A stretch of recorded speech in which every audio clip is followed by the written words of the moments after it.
ప్రపంచ దేశాల మధ్య పొరపొచ్చాలు వచ్చినప్పుడు ఆ పొరపొచ్చాలని నివారించి నియంత్రించి ఇద్దరి మధ్యన స్నేహ సుహృద్భావ సంబంధాల పెంపు కోసం ఏర్పడినటువంటి వ్యవస్థే ఐక్యరాజ్య సమితి. ఉగ్రవాదాన్ని తరిమి కొట్టడం అన్నది దాని ముందున్న లక్ష్యం. కానీ ప్రపంచ ఉగ్రవాదులారా ఏకం కండి అని పిలిపిస్తుందేమో.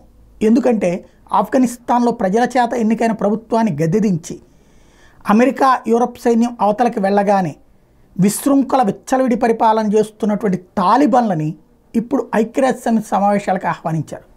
కాప్ సదస్సు ఏదైతే పర్యావరణం పేరిట జరుగుతున్నటువంటి సదస్సుకి తాలిబాన్లను పిలిచారు.